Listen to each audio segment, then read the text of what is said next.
Jadi saya tadi bicara mengenai masalah akademik di Umekom, Universitas Komputer yang memang merupakan salah satu universitas terbaik di Indonesia. Terus di situ saya bicara tentang bagaimana menyongsong masa depan Indonesia yang kita rencanakan masuk ke Indonesia Emas di dalam ya kira-kira berapa tuh? Dalam 20 tahun yang akan datang, 22 tahun yang akan datang kita harus menjadi Indonesia Emas. Dan yang di wisuda ini adalah anak-anak yang nantinya akan berperan di tahun 2045. Oleh sebab itu saya memberi pesan dari persiapan prasyarat untuk menuju Indonesia Emas itu. Satu, penegakan hukum yang baik, termasuk di dalamnya ada pemerintahan yang bersih, lalu ada pemberantasan korupsi, lalu pengelolaan demokrasi yang berkeadaban serta toleransi di antara perbedaan yang memang diciptakan oleh Tuhan. Nah, di situ Indonesia Emas akan tercapai kalau keempat hal ini bisa kita lakukan dari sekarang. Kalau enggak, bisa-bisa nanti tidak sampai ke Indonesia Emas, terutama kalau demokrasinya tidak sehat, hukumnya tidak sehat, korupsi yang merajalela, yang itu nanti akan ditumpangi oleh gerakan-gerakan intoleran. Itu aja yang saya sampaikan tadi. Tidak ada urusan pemilu 2024, tidak ada sama sekali. Memang tempatnya di dalam kampus. Ada yang bertanya? Bagaimana kesannya Pak? Kesannya menghadiri acara wisuda di Unicom, Universitas Komputer Indonesia Pak? Seperti apa Pak? Mungkin dari suasananya, mahasiswanya dan juga para peserta mungkin seperti ya, apa? Kalau Anda lihat tadi bagus, suasananya sangat. Bandung bisa dibilang salah satu kota pendidikan Pak. Tanggapan Bapak seperti apa kira-kira? Iya. Jadi itu kampanye itu nanti aja deh. Ini di kampus. Hah?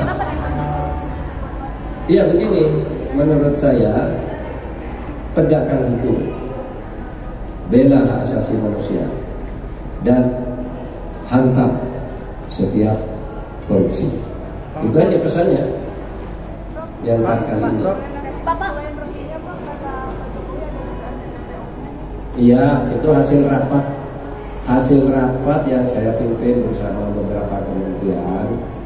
Masalah yang mendasar di Rohingya itu memang ada pihak internal kita yang menjadi bagian atau jaringan TPPO internasional, tim tindak pidana perdagangan orang.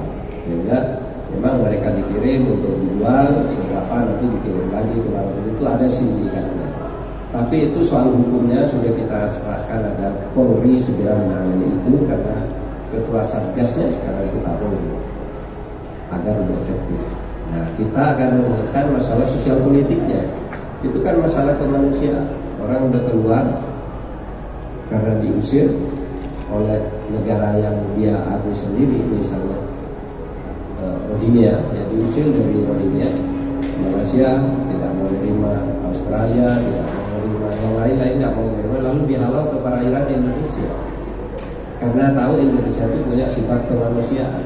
Tapi kita udah bertahun-tahun ya produksi kemanusiaan begitu, setiap tahun bertambah.